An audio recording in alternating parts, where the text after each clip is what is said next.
오늘 이 새벽에 함께 보실 말씀은 신명기 18장 9절에서 14절 말씀까지입니다.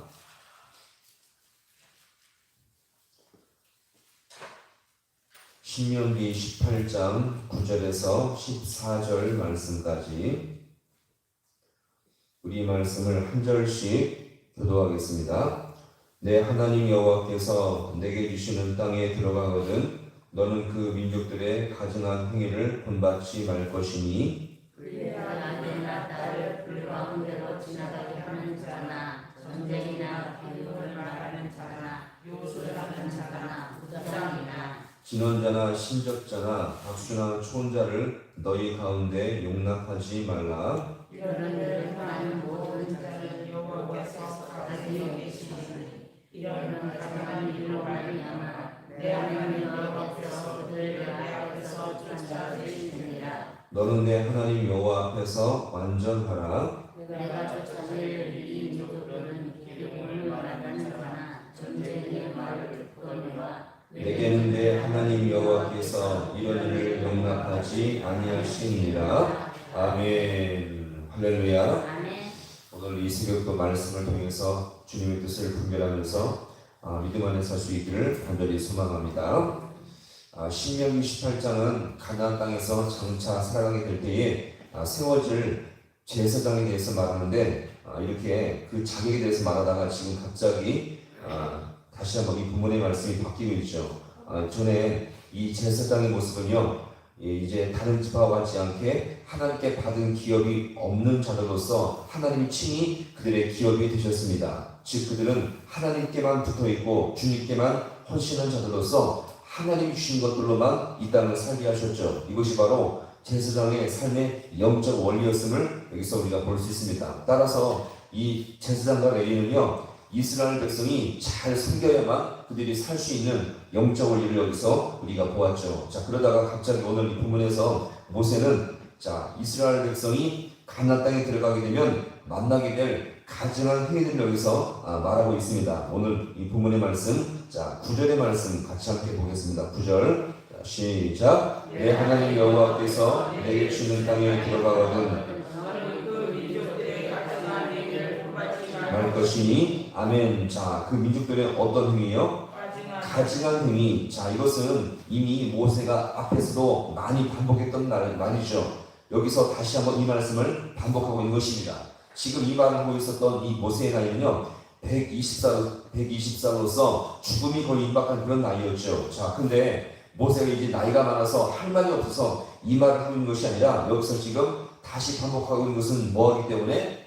중요하기 때문에 다시 한번 반복을 하고 있는 것입니다. 어떻게 해요? 이스라엘 백성이 이 말씀을 분명히 새겨듣지 않으면 그들은 가나안 땅에서 분명히 실패하고 무너질 수밖에 없다는 것을 알았기 때문에 모세가 다시 한번 강조하며 반복을 하고 있는 것입니다. 그러면 이 모세가 본받지 말라고 했던 이 가증한 행위들이 구체적으로 무엇이라고 말합니까? 10절과 11절의 말씀 또 같이 보겠습니다. 시작. 그의 아들이나 딸을 불 가운데로 지나게 하는 자나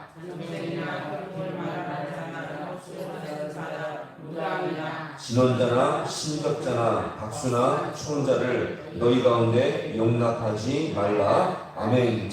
당시 가나안 사람들을 비롯해서 이방 사람들은요, 자신이 더 나은 인생을 살기 위해 점을 치고 제사를 드렸던 것입니다. 어떻게 해요? 자신의 인생을 위해서 집착하며 살다 보니까 심지어 오늘 이 본문에 보니까 10절 보시면 자신의 누구나 아들이나 딸을 불 가운데로 지나게 했던 것입니다. 얼마나 이기적입니까? 그렇죠?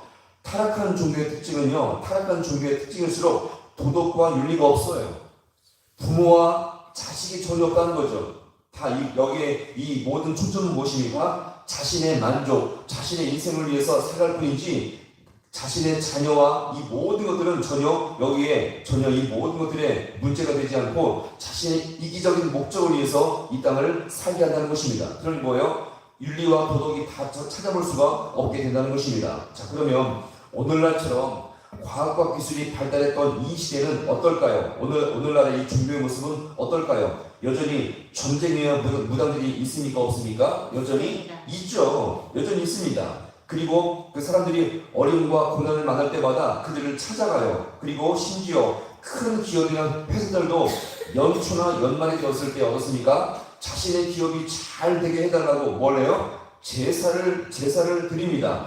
제사장을 차리고 돼지머리를 잘라 올린 다음에 거기에 복을 달라고 돈을 꽂아놓으면서 우리에게 뭘 달라? 복을 달라면서 그렇게 빌곤 합니다. 자, 심지어 이런 우상에 특별히 많은 사람들이 미혹되는 경우는 무엇입니까? 오늘 본문에 보니까 전쟁이나 기름을 말하는 자들 혹은 신접자들이 미래를 이미 미리 말한다는 것이죠. 그들이 미래를 예언하고 말할 때에 마치 그 모습이 자신의 예언, 자신의 미래인 것처럼 그렇게 들으면 수많은 사람들이 거기에 믿고 따라가게 된다는 것입니다. 그러다 보니까 심지어 자신의 아들이나 딸을 불 가운데 지나가는 모습이 여기서 나오게 된다는 거죠. 따라서 우리가 이런 것들을 볼 때마다 참으로 오늘 우리 시대 가운데서도 아무리 이렇게 과학과 기술이 발달할지라도 이렇게 정말 미신적인 모습들이 너무나 많이 있다는 것을 우리가 잘 기억하시고요. 심지어 교회 안에서조차 이렇게 미래를 말하거나 길흉을 말하는 자들이 있는데 소위 기도를 좀 많이 하거나 심지어 자신의 신령한 세계를 갖고 있다고 하는 자들에 의해서 이런 말을 할 때가 종종 있다는 것입니다. 마치 점을 치듯이 미래를 내다보듯이 말하는 것은요, 그렇게 성경적으로 바람직한 모습이 아니라는 것을 여기서 우리가 볼 수 있습니다. 심지어 하나님을 거론하면서까지 점을 치듯 말하는 것은요, 이것은 세상과 기독교를 섞어버린 것임을 우리가 잘 기억하시고요. 더욱더 주님 앞에 우리는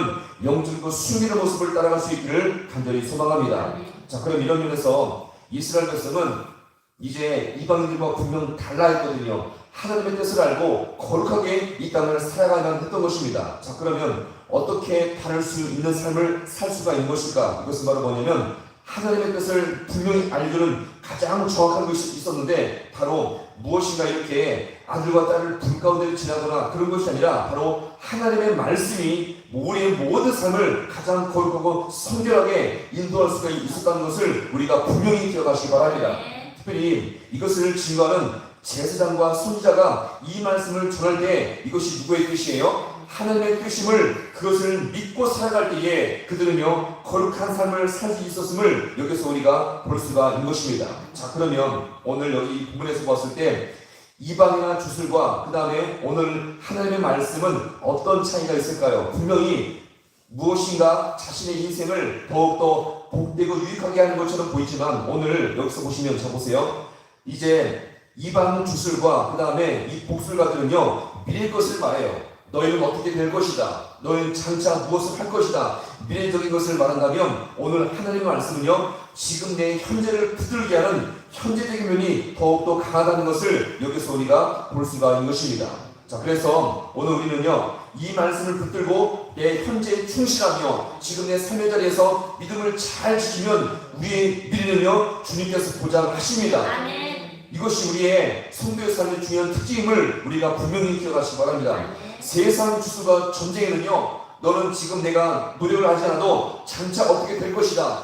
미래적인 것들을 그렇게 강조한다면 하나님의 말씀은요 지금 현재에 충실하며 또한 도덕과 윤리적이며 하나님 앞에 내 현실을 충실하게 살아가면 주님께서 장차 우리 모든 미래를 보장하시며 은혜 가운데 인도할 줄로 믿으시기 바랍니다. 따라서 우리 모든 성도들은요 세상의 주술 방식 이런 것들에 우리가 연연하지 마시고 장차 미래 어떻게 될 것이라는 것을 거기에 너무 집착하지 마시고 하나님의 말씀에 지금 붙들려서 현재를 충실하게 믿음으로 열심히 살아간다면 주님께서 우리 모든 미래를 은혜 가운데 인도하시며 우리가 예측하지 못한 측량할 수 없는 놀라운 은혜기를 주님께서 허락한다는 것을 우리가 분명히 기억하시고 말씀에 충실해서 현실을 믿음으로 살아갈 수 있는 우리 모두가 될 수 있기를 간절히 소망합니다. 따라서 우리 모든 성도님들은요 교회 안에 심지어 이렇게 미래적인 어떤 이런 것들을 우리가 하나님의 이름으로 말한다 할지라도 거기에 너무 연연하지 마시고 하나님의 말씀을 붙들고 그 안에서 지금을 충실하게 살아가서 우리가 현재 가운데 인도하시는 주님의 말씀을 따라서 더욱더 우리가 은혜 가운데 살아갈 수 있는 우리 모두가 될 수 있기를 간절히 소망합니다. 심지어 교회 안에서 미래를 말하는 방식이 우리가 너무나 기울이지 마시고 말씀을 우리가 현재적으로 잘 붙들어서 주님과 함께 동행할 수 있는 우리 모든 성도가 될 수 있기를 주님의 이름으로 간절히 축원합니다. 기도하시겠습니다.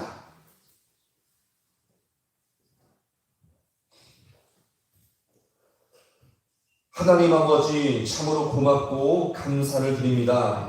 세상의 주술과 이 무당들은 아버지 하나님 우리 인생이 지금 현실 속에서 우리가 노력하지 않아도 마치 우리의 미래는 다 정해진 것처럼 그렇게 미래를 말하며 심지어 교회 안에서조차 하나님을 말하면서 그렇게 미래를 말하지만 우리는 아버지여 그것에 연연하지 아니하고 지금 말씀을 붙들고 나를 살게 하고 나를 은혜 가운데 인도하시는 주님의 귀한 말씀을 붙들고 살아갈 때에 아버지 이렇게 하루하루 그 말씀을 붙들고 살아갈 때에 장차 주님께서 우리를 아버지 은혜 가운데 인도할 줄로 믿사오니 우리가 아버지 현실에 충실하며 믿음을 잘 지키며 말씀 가운데 살아갈 수 있는 우리 모든 주의 손을 들 수 있도록 주님께서 역사하여 주시옵소서. 그래서 아버지 하나님 우리 주님께서 우리 모든 귀한 아버지 우리 성도들을 주님께서 은혜 가운데 지켜 주시옵시고 그 삶의 현재 자리에서 아버지 열심히 주의 영광에 살아갈 수 있는 우리 모든 주의 성도들 되게 하여 주시옵소서. 이 새벽도 그 주님 의자의 시간 나왔사오니 하나님 주님께서 우리 모든 인생 가운데 아버지 닥쳐있는 모든 아버지여 걱정과 염려 불안들 주님의 이름으로 떠나가게 주님께서 인도하여 주시옵시고 그 말씀을 따라서 아버지 오늘도 우리가 열심히 살아갈 때에 그 말씀의 능력 가운데 아버지 모든 것을 이기며 주님 앞에 아버지여 더욱더 다른 성경의 삶을 살아갈 수 있는 우리 모든 주의 성도들 될 수 있도록 주님께서 역사하여 주시옵소서. 모든 것 주님 앞에 간절히 바라옵고 예수님의 이름으로 기도하옵나이다. 아멘.